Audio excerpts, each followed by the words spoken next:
back to my YouTube channel because spreading the goodness will create good vibes. So today we have a very special day because it's Eid Mubarak. Minal aidin wal faizin, mohon maaf lahir dan batin. Semoga amal kita semua diterima oleh Allah Subhanahu wa Ta'ala. Hari ini kita bakalan ngikutin kayak gimana sih hari Lebaran di Australia.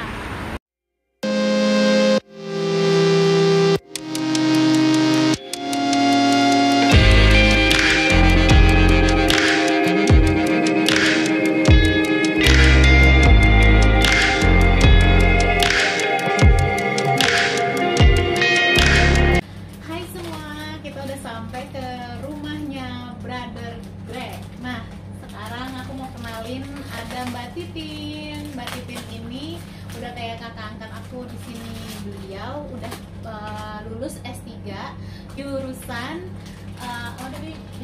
School of Communication and International Studies. Oh ya gitu. Nah, beliau lulusan dari University of South Australia di Adelaide. Kita bakalan ngobrol-ngobrol seputar Lebaran di Australia. Kan karena Mbak Titin ini udah tinggal di Adelaide kira-kira 3 tahun sampai 4 tahun ya, Mbak? Lebih 6 Iya. tahun. Oh, 7 tahun. Bahkan udah tinggal 7 tahun di Adelaide. Nah, teman-teman, kita bakalan ngobrol-ngobrol soal Lebaran di Australia. Nah, pertanyaan pertama nih Mbak Titin. Masak ya? Sambil masak ya. Ini soalnya kita lagi mau bikin apa sih Mbak? Soto Banjar. Soto Banjar Soto sama Banjar komplit pakai ketupat. Ketupat ala Australia guys ya. Nah, ini Kemudian jadi sama telur petis. ini ketupatnya nih. Kita baru dapetin di toko Asia di bawahnya QV. Namanya Laguna. Teman-teman, kalau misalnya nanti sekolah di Melbourne atau di sekolah di Australia, jangan takut untuk nggak bisa makan makanan Asia atau makanan Indonesia lagi karena banyak banget di sini dan kalian bisa dengan instan buatnya, langsung aja jadi set tuh. Pakai stick magic. Karena ada stick magicnya di Mbak Titin ini jago banget masaknya. Jadi kita bakalan nyobain soto Banjarnya Mbak Titin. Nah, Mbak kan udah tinggal di Australia udah lama. Iya. Kira-kira perbedaan perayaan Lebaran atau Idul Fitri di Australia sama di Indonesia tuh apa sih? Bedaannya yang pasti kalau di Indonesia itu dari zaman puasa udah berasa banget ya. Kayak kita sholat tarawih ke masjid tiap hari. Terus pada saat Lebaran berbondong-bondong ke masjid, nanti pulangan langsung makan di rumah, sungkeman, sekeluarga besar, baru kita silaturahmi ke tetangga-tetangga. Itu berasa banget deh suasananya. Anak-anak kecil terima angpau seperti itu. Wah. Kemudian pada saat malam takbiran juga tuh semalaman selepas dari kita selesai berbuka puasa malam terakhir sampai menjelang pagi pas kita mau sholat, kan berasa banget itu. Malah di tempat saya di Malang tuh ya, di tempat ibu kandung saya itu, kalau malam takbiran suka ada takbiran keliling gitu deh. Kadang-kadang yang anak muda-muda tuh naik pickup, tahu pickup nggak? Iya, mobil pickup yang Mobil pickup yang terbuka itu. Mereka sambil kencang-kencang gitu musik sambil joget-joget, tapi seru banget lah. Wah. Itu ala Indonesia banget.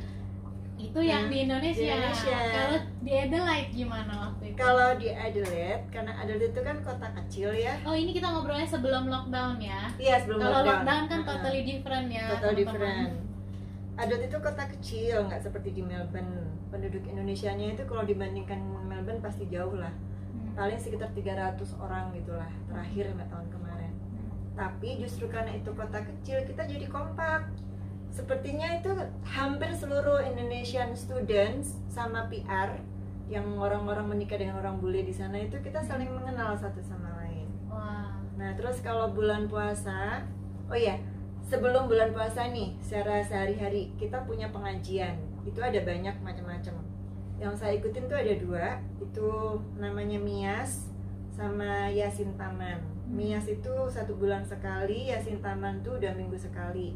Nah, pada saat bulan puasa setiap weekend Sabtu sama Minggu. Berarti kalau dalam 1 bulan 8 kali ya. Setiap Sabtu sama Minggu 8 kali itu selalu kita berbuka puasa keliling. Wah. Jadi jauh sebelum bulan puasa Bukber itu ya, buka bersama. bukber ya.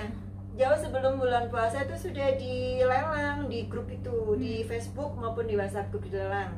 Siapa yang mau ketempatan host untuk buka puasa? Nah itu biasanya nih ya, biasanya itu sudah di book full sama orang-orang Indonesia yang sudah jadi PR atau citizen di sana. Jadi mereka seneng gitu ya, jadi host untuk buka bersama, supaya kekeluargaannya itu semakin kuat ya. Iya, betul. Untuk orang-orang Indonesia yang ada Jadi di Adelaide itu Adelaide. student-student Indonesia itu dihargain banget, dan orang-orang PR itu juga mereka seneng banget kalau bisa dekat dengan student, apalagi yang S2 S3 gitu ya. Karena buat mereka itu seperti high social status gitu. Mereka anggap mereka orang-orang pinter dan berkelas gitu. Wow. Itu asumsi mereka ya. Tapi begitu mereka sudah dekat dengan kita-kita tuh mereka gini, ternyata student tuh tidak semuanya sombong ya gitu. Padahal nih ya, di antara kita para student nih, di omongan para student terutama yang pos-pos tuh, biasanya yang sekolah kan yang bawa bapak ya. Iya. Tuh justru Istri-istrinya ya. Iya, istri-istrinya. Justru mereka itu minder dengan para PR dan citizen yang menikah dengan orang bule. Karena mereka justru berpikir sebaliknya juga. Kita malu kalau berteman dengan para PR atau citizen gitu. Soalnya pasti mereka tuh orang-orang kaya gitu. Jadi itu aku lihat ada kesenjangan Gap ya, social ada gap gitu ya. Oke, nah itu tadi gambaran sedikit tentang Ramadan di Adelaide. Nah aku mau kasih tambahan buat teman-teman yang mau studi di Australia. Sebagai student di sini aku tetap bisa Ramadan, bisa puasa, dan selama puasa aku juga bisa menjalankan sholat, karena keseharian aku kan ada di library, dan di library itu ada sudut-sudut yang dimana kita bisa gunakan itu untuk sholat. Dan aku udah ngobrol juga sih sama security-nya sebelumnya, karena security yang ada di kampus itu kan sangat ketat nih selama karantina lockdown ini. Jadi mereka tuh selalu kayak patroli setiap 30 menit supaya mereka nggak kaget kalau ini orang lagi ngapain gitu di pojokan. Jadi aku bilang, boleh nggak saya beribadah di sini? Dan selama lockdown dan Ramadan di sini, alhamdulillah di rumah itu selalu sholat tarawih, karena bapak kosku salah satu bisa dibilang ustadz lah ya di sini di Australia. Jadi kita masih bisa sholat tarawih juga. Tahun-tahun sebelumnya, karena ini lebaran ketiga aku di Melbourne, kita sholat tarawih itu ya masing-masing sih, nggak ke masjid. Cuman kalau untuk sholat idnya kita ke masjid, bukan ke masjid sih, salah satu aula untuk council ya. Council tuh kayak apa ya? Senat. Kayak ibu kota, kayak ini ya, wali kota. Oh iya. Kayak wali kota. Kayak kecamatan. Kecamatan ya. Bisa jadi termasuk ada kecamatan, ada kabupaten. Jadi salah satu ya? aula di daerah tersebut, di kecamatan atau di kota tersebut, kita pakai untuk komunitas Indonesia sholat jamaah Id, dan ada juga kayak halal ya, makan-makan Indonesia di situ. Seru banget 2 tahun yang lalu. Jadi karena lockdown, lebaran yang tahun ini tuh benar-benar berbeda. Jadi sholat Id kita di rumah berjamaah, terus juga alhamdulillah ibu kos tadi masakin bakso, juga kue-kuehnya aduh enak banget deh. Terus sekarang round kedua kita bakalan masak soto Banjar yang ada ketupatnya juga. Jadi telur petis. Sama telur petis juga. Jadi kita bakalan makan-makan lagi. Nah, tadi kan aku udah ngejelasin sedikit tentang Ramadan dan Idul Fitri di Melbourne ya. Aku pengen dengar nih Mbak. Tadi aku dengar ceritanya Mbak Titin dari Ramadan di Adelaide. Pengen tahu gimana sih pengalamannya Mbak Titin waktu Lebaran di Adelaide? Gimana? Ya, lebarannya menarik banget di sana. Jadi kita seringkali nggak berasa di negara orang. Jadi kalau lebaran di Adelaide, kita yang student Indonesia campur dengan para Indonesia yang sudah jadi PR atau citizen itu kita suka lebaran di Flinders University. Nah itu kampusnya di atas gunung, tapi itu view-nya bagus banget, dan itu biasanya hampir mayoritas tuh orang Indonesia, yang pasti aku ya. pernah tuh ke situ. Iya, Nah, mayoritas waktu orang nengokin, Indonesia. Tapi khotibnya itu tidak selalu orang Indonesia, bisa jadi orang Middle East, orang ya pokoknya non Muslim, non Indonesia lah gitulah. Tapi yang menarik itu suasananya Indonesia banget. Nah setelah begitu kita selesai sholat id berjamaah, dan tuh banyak juga yang non Muslim datang deh. Mereka tidak sholat, tapi mereka menunggui makanannya. Jadi setelah selesai sholat berjamaah nih kita langsung makan. Itu ada big table itu khusus makanan Indonesia semua.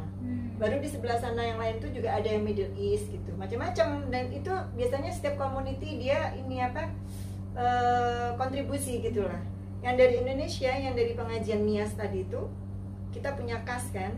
Nah karena kita ada iurannya gitu kan, ada donaturnya. Setiap kali pengajian kita kasih donatur gitu. Belum yang sponsor dari ini, dari para orang-orang kaya di sana lah. Nah itu kita biasanya food itu semuanya free dan itu di share. Jadi itu biasanya 2 minggu sebelum lebaran sudah di share di Facebook sama pengurusnya gitu. Mereka misalnya butuh beef rendang 10 kg, bla bla bla kayak gitu. Baru di share siapa yang mau nyumbang. Biasanya nih Mbak nih setiap tahun selalu kebagian disuruh masak beef rendang 2 kilo minimal. Jadi itu biasanya begitu ya. Jadi kita datang pada saat sholat itu kita udah bawa serbawa yang kita potluck, masak kita gitu. bilangnya potluck Iya, iya kayak gitulah potluck gitu. masing-masing Kita bawa, tapi itu semuanya duitnya diganti. Duitnya diganti, jadi dananya ada. Jadi nanti misalnya gini, Mbak Titin ini ya masak beef rendang 4 kilo ya gitu misalnya. Nanti mereka akan kasih uang transfer ke kita. Oh, jadi kita cuma bantu masak doang. Bantu masak aja, bantu Oke. masak aja. Kemudian aja juga yang dilelang, misalnya aku nyumbang ini gitu. Tapi kebiasaannya nih, biasanya kebanyakan mereka nggak mau menerima duitnya, jadi uangnya itu disumbangkan lagi ke kas. Biasanya begitu. Nah kemudian itu yang menarik pada saat kita makan bareng itu orang Indonesia, non Indonesia semuanya tumplek blok jadi satu di situ. Dan banyak juga yang orang bule-bule non Muslim, jadi mereka datang hanya karena mereka pengen makan Indonesia gratis. Berarti Idul Fitri itu bukan hanya dimaknai oleh orang-orang Islam aja, tapi non Muslim juga menselebrasi, merayakan kemenangan bersama-sama dengan kita.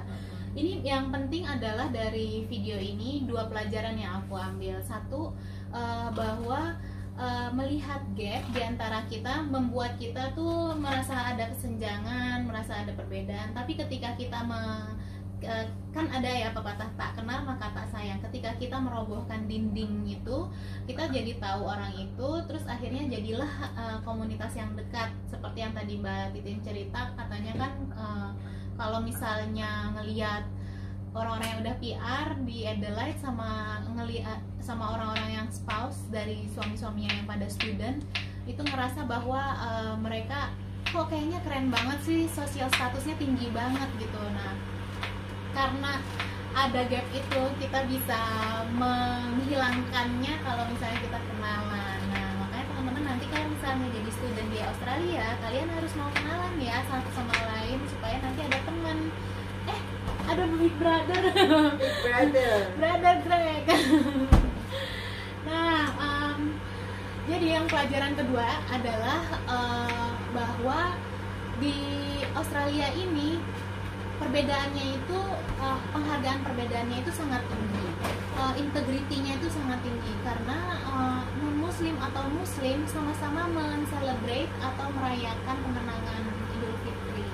Jadi kalian nggak perlu takut kalau nanti seandainya kalian studi sendirian di kampus itu, misalnya di Flinders Uni, di Kent University atau dimanapun kalian berada, kalian ikut aja aktif sama komunitas-komunitas yang ada di sana. Jadi kalian bisa punya teman dan mingle sama komunitas tersebut. Mungkin 2 pelajaran ini yang bisa kita petik dan hikmah dari obrolan kita sama Mbak Titin hari ini. Sekali lagi aku ucapkan minal aidin wal faizin, mohon maaf lahir dan batin. Mbak Titin dan aku bakalan tutup video ini dan sampai jumpa di video selanjutnya.